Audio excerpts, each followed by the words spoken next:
J'ai arrêté d'être un paquet de chips au rayon apéritif ou bien une barre chocolatée, tu sais, celle que tu achètes à côté de la caisse, que tu manges vite fait et que tu jettes. Dans cette vidéo, on va parler des sites de rencontres en général et des sites de rencontres en voyage. Salut à tous, vous êtes sur la chaîne Vision de Vie avec moi-même, Charlie. Sur cette chaîne, on parle de l'exploration du monde et de la vie. Une nouvelle vidéo tous les vendredis à 18 h. Abonnez-vous, likez et surtout faites-moi part de vos retours à propos des sites de rencontres dans l'espace commentaire. Je pense qu'on va bien rigoler. Je te montre un petit peu où je suis, toujours en Thaïlande, sur l'île de Koh Lanta. Petit coucher du soleil. Voilà un endroit magnifique. Ça m'arrive de venir en fin de journée quand j'ai un peu de temps marcher sur la plage. Ça dépend de l'emploi du temps. Est-ce que tu as connu l'époque où nous n'avions pas de téléphone portable? Les années 80, la fin des années 90. L'époque où tu ne pouvais pas arriver en retard à un rendez-vous parce que tu ne pouvais pas envoyer un texto ou un WhatsApp de dernière minute. L'époque du Minitel, surtout nos grands-parents. Les 3615, je voyais ma grand-mère essayer de chatter en ligne avec un inconnu sans voir son visage, sans voir sa photo. Que de la rhétorique. Incroyable. As-tu connu l'époque des bals? Le bal masqué. Tu sais, le bal des pompiers du 14 juillet où tu sortais un peu tout excité, ou quand tu étais ado, tu allais au bal pendant tes vacances pour essayer de rencontrer une fille ou un homme. Ah, c'était incroyable. As-tu connu les voyages sans Internet? Où tu voyageais quelque part et le moment présent te saisissait.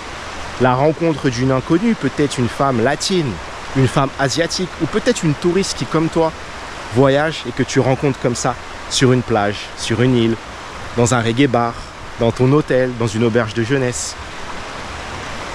Je suis un peu nostalgique de cette époque. Tu sais, aujourd'hui, Internet a changé les règles du jeu. Les réseaux sociaux, les sites de rencontres ont changé les règles du jeu. Bien évidemment, Internet n'a pas que des mauvaises choses. YouTube, tout ce qui va être business en ligne, intelligence artificielle, c'est des révolutions incroyables. Aujourd'hui, moi, une part de mes revenus me vient grâce à l'Internet. Mais il y a aussi toute la part d'obscurité qu'a créé Internet, notamment sur les êtres humains et les relations sociales. Tu sais, cette vidéo, c'est pas pour charger les sites de rencontres, parce qu'il y a beaucoup de personnes qui se sont rencontrées sur ces sites. Ils sont mariés à des femmes qu'ils ont rencontrées sur des sites de rencontres, ou ils ont rencontré des hommes sur des sites de rencontres. Ils sont encore aujourd'hui ensemble. Et il y a beaucoup de personnes assez équilibrées qui utilisent ces sites, mais soyons honnêtes, c'est une très grosse minorité. Moi-même, j'ai beaucoup utilisé ces sites de rencontres, notamment lorsque j'habitais à Paris. Tu sais, j'avais pas le temps de sortir, de socialiser. J'avais moins l'envie. J'étais un peu rentré dans ce confort moderne de tout avoir à disposition. Amazon, Uber Eats, Netflix et même les femmes sur les sites de rencontres. Incroyable. Pourquoi je te dis ça? Aujourd'hui, je m'émancipe. Je cherche à m'émanciper de toute cette merde. Je ne veux plus être un produit de consommation sur un site de rencontre. Je ne veux plus être un produit de consommation sur mon compte Instagram. Je veux être moi, avec ma souveraineté, ma personnalité, ma confiance, mon aura, dans le monde réel. Si tu as grandi dans les années 80, tu le sais qu'on devait se confronter à la réalité. On devait aller dehors, chercher un travail, chercher une femme, chercher une relation même d'un soir, aller en boîte de nuit. Les boîtes de nuit où on fumait encore des cigarettes, ça puait, l'époque de Serge Gainsbourg. Aujourd'hui, plus personne ne se parle. Les gens sont cachés derrière leur écran de fumée. Et la nouvelle génération, je ne t'en parle même pas, c'est pire. Notre génération 85, 90, il y en a qui sont encore un peu à côté de la plaque et qui sont un peu dans les traditions. Mais, soyons honnêtes, la plupart d'entre nous avons été totalement absorbés par cette ère Internet. Comme je le disais, les sites de rencontres, aujourd'hui, je n'y vais plus. Ça fait à peu près 2 ans. Et en voyage, je ne compte plus sur les sites de rencontres pour faire des rencontres. C'est très rare de rencontrer des hommes qui acceptent la solitude choisie, Aujourd'hui, les gens ont peur de la solitude, ils ont peur du manque d'affection. Ils ont une énorme dépendance émotionnelle envers les autres êtres humains. Ces réseaux sociaux, ces sites de rencontres ont développé des nouvelles pathologies. Tu sais, le besoin de validation, c'est un besoin qui est commun chez tous les êtres humains. On a besoin d'être reconnu, on a besoin d'être validé par son prochain. Mais ces réseaux, ces sites de rencontres ont littéralement fait exploser ce besoin de validation, autant pour les hommes que pour les femmes. Ils ont fait exploser le problème du narcissisme. Aujourd'hui, le niveau de narcissisme des individus n'a jamais été autant, n'a jamais été à son paroxysme comme à notre époque. Le niveau d'égocentrisme, autant pour les hommes que pour les femmes, n'a jamais été aussi élevé selon moi. Et tu sais, il est important de se sortir de ça, il est important d'en avoir conscience. Et soyons honnêtes, aujourd'hui, 99% des gens n'ont pas conscience de ça. En étant sur les sites de rencontres, en observant les réactions des femmes, les ghostings, les indifférences, les jeux de pouvoir, les manipulations, je me suis rendu compte que pendant très longtemps, on a jeté la pierre aux hommes en disant oui, ce sont des manipulateurs, ce sont des pervers narcissiques, des sociopathes, ils sont infidèles. C'est vrai. Les hommes sont des merdes. Je m'inclus dedans. On est la plaie de cette planète. Tous les problèmes qu'on crée. On crée beaucoup de problèmes sur les relations.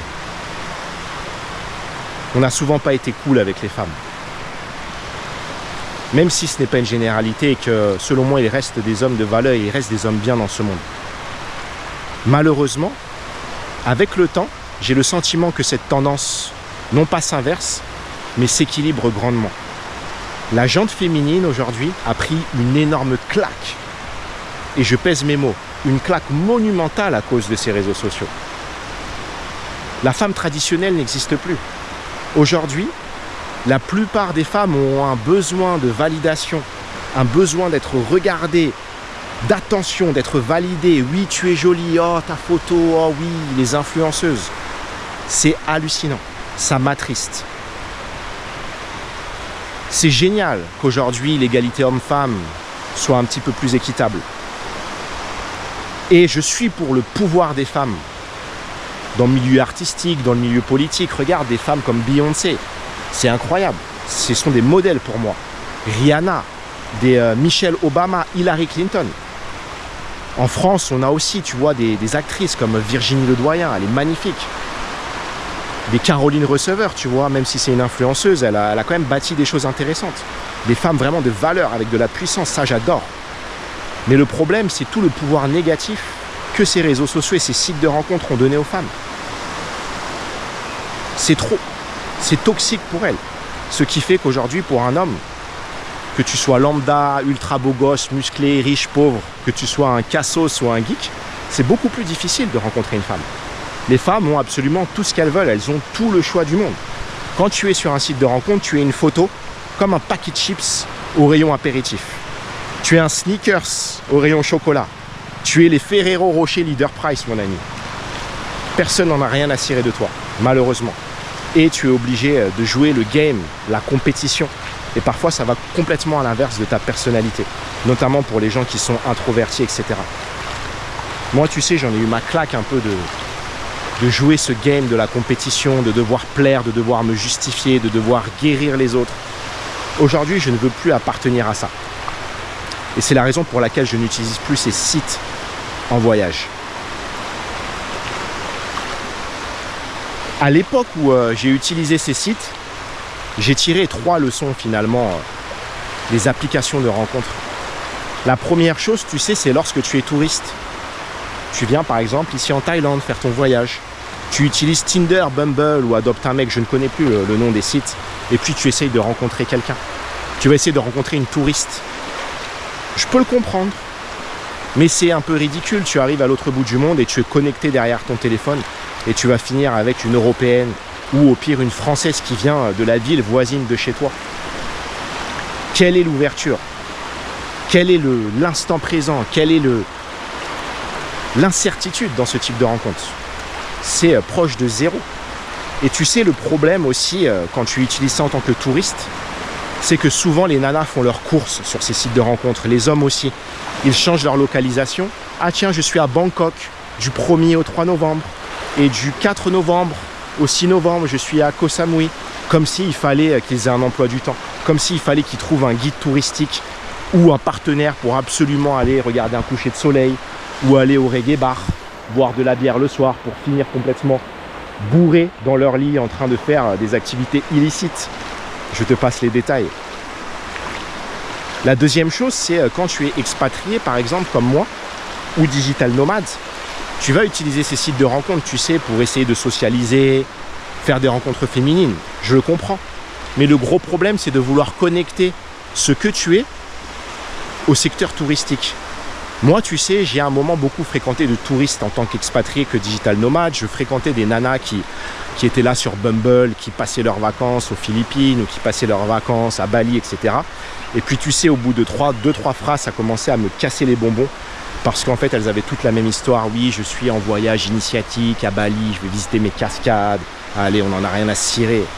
Le même profil, la même histoire. Et pour les mecs, c'est souvent la même chose. Ils sont là, à Bali, en Indonésie, en Thaïlande. Oui, je suis là, torse nu au bord de la cascade, et puis j'essaye de rencontrer une femme. Il n'y a rien à tirer de ces rencontres. Si tu es un digital nomade, un expatrié, je te déconseille fortement de fréquenter des touristes, puisqu'elles seront dans un mood, ou ils seront dans un mood qui est à l'opposé de toi. Ils sont en vacances, toi tu es là ancré, tu travailles, tu essaies de créer un projet, et puis les gens vont rentrer et sortir de ta vie très vite. Donc je te déconseille de t'accrocher et de t'investir émotionnellement avec des touristes si tu veux t'expatrier. N'utilise pas ces sites de rencontres pour rester avec des touristes. Moi, j'ai arrêté de fréquenter des vacanciers, etc. Je l'ai fait à un moment, je sortais beaucoup puisque je me suis rendu compte qu'émotionnellement, je m'investissais. Et puis les gens rentraient, partaient, etc. J'en arrive à la troisième catégorie qui est les locaux. Les locaux, entre eux, forcément, ils ont envie de se rencontrer. Mais le problème vient quand toi, en tant qu'expatrié, en tant que digital nomade, tu vas essayer de fréquenter des locaux, des locales. C'est très commun. Combien d'Américains sont inscrits sur des sites du style Thai Friendly, Filipino Friendly, Bumble, Tinder, et ils cherchent, tu sais, leur future copine, leur futur partenaire à l'avance, et ensuite ils quittent tout en pensant que ça va sauver leur vie. Parfois ça marche, mais soyons honnêtes, je te déconseille de faire ça. Je vais t'expliquer pourquoi. Aux Philippines, en Indonésie, en Thaïlande, tu sais, les filles, elles ont un petit peu compris le game des expatriés, des touristes, des digital nomades, et il y a tout un business qui s'est créé autour de ça, tu sais. Les femmes vont te voler ton attention, parce que dans ces pays-là, souvent, elles n'ont pas la même culture, la même éducation. Parfois, elles sont un petit peu vides de l'intérieur parce qu'elles n'ont pas eu accès à autant de choses que nous. Ça ne veut pas dire qu'elles sont moins intelligentes. Ça veut dire qu'elles vont se nourrir de toi. Parfois de tes expériences de vie, de ton argent, de ton vécu, de ton travail, de ton ouverture sur le monde. Fais très attention à ça, je l'ai expérimenté plusieurs fois et aujourd'hui j'ai des radars. Lorsque je vois une femme, je vois de très haut ce qui se passe. Et attention, l'attention, l'énergie est un bien fondamental. Et sur ces sites, très souvent, lorsque tu veux être avec une Filipina, etc., elle va se nourrir de ton attention. Pas toutes, mais beaucoup vont te voler, vont te vampiriser. Pour avoir des soirées gratuites, des restaurants gratuits, des voyages gratuits. Comment elles vont à Dubaï? Comment elles vont à Singapour? Comment elles vont à Paris, à Londres? Tu crois que la plupart de ces femmes ont les moyens de voyager si loin? Absolument pas. Certaines, oui, certaines ont de l'argent, sont issues de familles riches. Mais la plupart sont pauvres, sont issues de la pauvreté, de la campagne. Salaire moyen, 50 à 100 euros par mois. Comment elles voyagent? En plumant des mecs comme toi qui disent oui à tout pour le sexe, pour un peu d'enivrement. C'est la réalité. Je ne généralise pas. Certains couples mixtes fonctionnent très bien. Mais il y a beaucoup de femmes qui sont des vampires émotionnels, énergétiques, des vampires financiers sur ces sites-là. Méfie-toi à qui tu vas accorder ton attention. Finalement, avec ces trois pôles, ce que je retiens aussi sur les sites de rencontres, c'est que tu peux te faire jeter à la poubelle comme un Kleenex, comme le paquet, l'emballage du sneakers dont je parlais, comme ça, d'un coup d'un seul, te faire ghoster, sans aucune explication. Et puis la femme ou l'homme passera à une autre relation. Les relations jetables, c'est la triste réalité de notre monde actuel. Et 98% des gens acceptent et sont rentrés là-dedans. Ils se sont laissés absorber par cette énergie qui est profondément toxique. Les relations jetables. Tu prends, tu jettes. Tu as du sexe avec quelqu'un, tu jettes. Tu vas au resto avec quelqu'un, tu jettes, et l'heure d'après, tu es encore à un autre date. J'ai un petit peu été dans ce game, dans cette compétition, et je me suis rendu compte que par rapport à ma personnalité, c'était extrêmement toxique pour moi. Je suis sorti de ça et je suis heureux. Quand je marche sur cette plage au coucher du soleil, je ne me dis pas « Oh là là, je vais regarder mes matchs sur Tinder ou sur Bumble en me demandant avec qui je vais aller dîner ce soir. » Rien à cirer. Je me suffis à moi-même. C'est votre plus grande force. Donc au final, comment fait-on pour faire des rencontres aujourd'hui? C'est quoi le secret? La drague de rue, la drague sur la plage. Pourquoi pas? J'ai connu des gens qui faisaient ça. Ça marchait parfois. Le secret, tu sais, aujourd'hui, pour moi, c'est de rester stoïque, de rester ancré, aligné, de rester fort avec mes objectifs, de regarder droit devant moi, de me lever le matin, d'aller à la salle, à la plongée, de travailler sur mes activités en ligne, de m'occuper de cette chaîne YouTube et d'essayer de rayonner avec moi-même. C'est ça le secret. Si tu as cette énergie, pas cette énergie de dépendance de toutou envers les femmes, à toujours donner de la validation sur Instagram DM, sur Tinder, garde cette attention pour tes projets. Lorsque tu vas arriver quelque part, dans un restaurant, dans un bar, même lorsque tu vas marcher sur une plage de manière anodine, ton aura, ton énergie dégagera quelque chose et tu attireras des femmes qui sont comme toi, qui ne sont pas sur les sites de rencontres, qui ne sont pas dans le game. C'est très rare, mais cela existe. Mais ne t'attends pas à rencontrer une femme par semaine. Ne t'attends pas à rencontrer 5 femmes par mois. Peut-être que ce sera plus épisodique, mais plus sincère, plus profond, plus connecté à qui tu es vraiment. Et ça, pour moi, ça fait la différence. La quantité et la qualité sont deux choses différentes. Tu le sais, si je jouais le game, tous les soirs, je pourrais avoir une nouvelle femme dans mon lit. Une touriste, une expat, une digital nomade. Mais est-ce que ça vaut vraiment la peine? Mieux vaut garder parfois son énergie et la partager avec les bonnes personnes de manière épisodique. Pour ma part, c'est aujourd'hui comme ça que j'attire les bonnes personnes. Très peu, mais de qualité. Et restez stoïque les amis. Arrêtez de donner votre validation à des femmes qui ne vous répondent pas, qui vous ghostent, qui jouent les jeux de pouvoir. C'est aujourd'hui extrêmement fréquent. Encore une fois, beaucoup de manipulateurs chez les hommes, beaucoup de manipulatrices chez les femmes, beaucoup de perverses narcissiques chez les femmes. Je parle avec le cœur puisque j'ai expérimenté et aujourd'hui j'essaye de recracher ces expériences, mais d'être juste. Ce n'est pas que les femmes, ce n'est pas que les hommes, c'est les êtres humains. Et comme je l'ai dit malheureusement, l'Internet a apporté beaucoup de choses à ce monde, mais a aussi malheureusement détruit nos relations, notre sens de la solidarité. Et les couples aujourd'hui sont de plus en plus fragiles. Voilà les amis, sur cette chaîne, je propose aussi des accompagnements. C'est pour toutes les personnes qui se repositionnent professionnellement, d'un point de vue personnel, après des ruptures, après des burn-out, après des doutes, qui veulent s'expatrier, avoir cette vie au soleil ici comme moi. Ne restez pas seuls. Accompagnez-vous, entourez-vous de personnes qui ont fait ou qui font ce que vous voulez ou ce que vous êtes en train d'essayer d'accomplir. En attendant, je vous dis rendez-vous à vendredi prochain pour une nouvelle vidéo à 18 h. Bye bye.